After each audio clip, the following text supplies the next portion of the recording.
कुछ दिनों बाद रितिका की शादी होती है। रितिका के दिमाग में लोगों ने यही डाल दिया था, जेठानी कभी अपनी नहीं होती। अगर जेठानी से कोई काम पूछो तो वे सबके साथ मजाक बनाती है।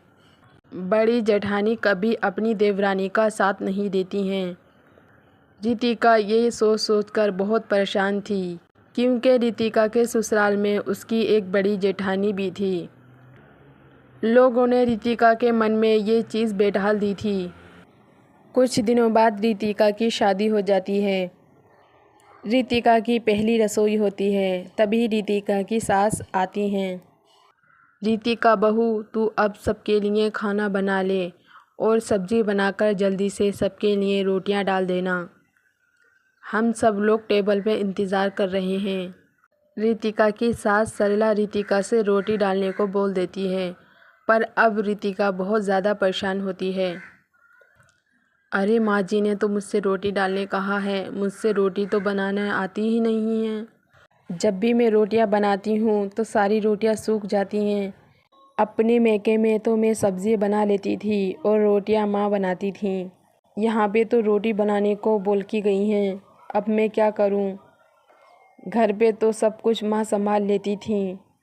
अगर मैंने सुमन दीदी से रोटी बनाने को बोला तो क्या मालूम वो मेरी मजाक बना और घर में सब लोगों को बता दें कि मुझसे रोटी नहीं बनाना आती। मैं क्या करूं अब? अरे हाँ, मैं अपनी दोस्त को फ़ोन करती हूँ, शायद वो बता दे मुलायम रोटी कैसे बनती है।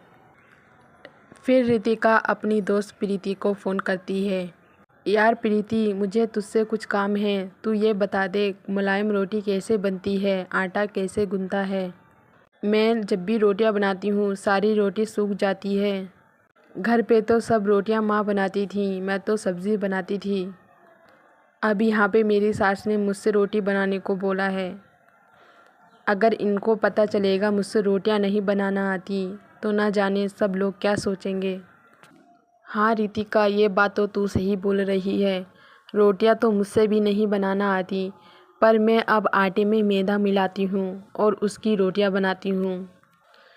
मैदे और आटे की रोटियां मुलायम भी होती हैं और देखने में बहुत ज़्यादा खूबसूरत भी लगती हैं। तू आटे में मैदा मिलाकर रोटियां बना और किसी को पता न चले कि तूने आटे में मैदा मिलाया है। जैसे प्रीति रितिका से बोलती है वैसे ही रितिका रोटियां बनाती है। रितिका सब लोगों को खाना खिलाने लगती है। तभी रितिका के जेठ बोलते हैं, अरे वाह रितिका, ये रोटियां तो बहुत अच्छी लग रही हैं और कितनी मुलायम रोटियां हैं। रोटियों को देखकर तो ऐसा लगता है जैसे मैदे की रोटियां बनाई हों। अपने जेठ की ये बात सुनकर रितिका घबरा जाती है। तभी रितिका की सास बोलती हैं, अरे बहू, इसकी बात दिल पे मत लेना, ये तो बस ऐसी मजाक करता रहता है। सच में रोटियां बहुत मुलायम हैं और अच्छी भी हैं। अब रितिका रोज़ मैदे की रोटियां बनाकर खिलाती थी, पर ससुराल में किसी को पता नहीं चलता। एक दिन सुमन किचन में जाती है, पूरियों के लिए मैदा देखती है तो मैदा नहीं होता। मैदे का डिब्बा पूरा खाली होता है। अरे मैदा तो मैंने अभी मंगाया था, इतनी जल्दी ख़त्म कैसे हो गया? जब से शादी हुई है मैदे का ऐसी कुछ बनाया भी नहीं। आखिर मैदा गया तो गया कहाँ?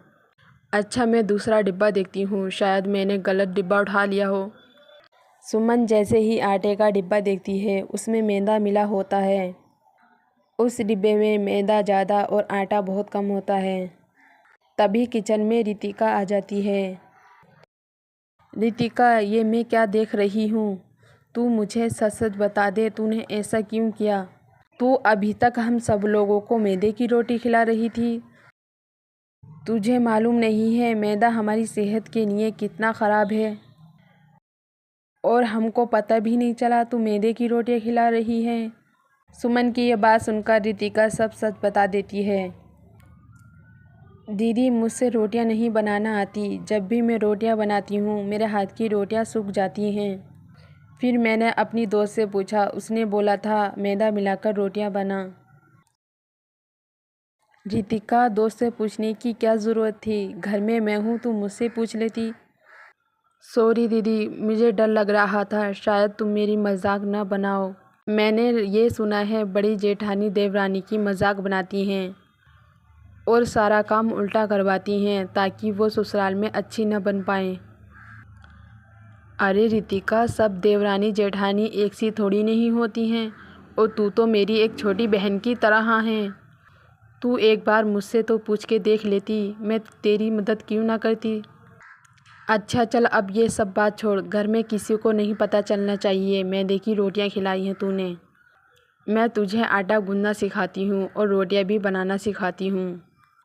सुमन रितिका को आटा गूंदना सिखाती है और रोटियां भी बनाना सिखा देती है। कुछ ही दिनों में रितिका से रोटियां बनाना आ जाती हैं। अब रितिका के मन में जो वहम था जेठानी का वो भी दूर हो जाता है।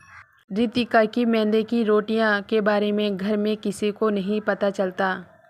अब दोनों देवरानी जेठानी साथ में काम करती हैं और एक दूसरे का बहुत ज़्यादा ख्याल रखती हैं।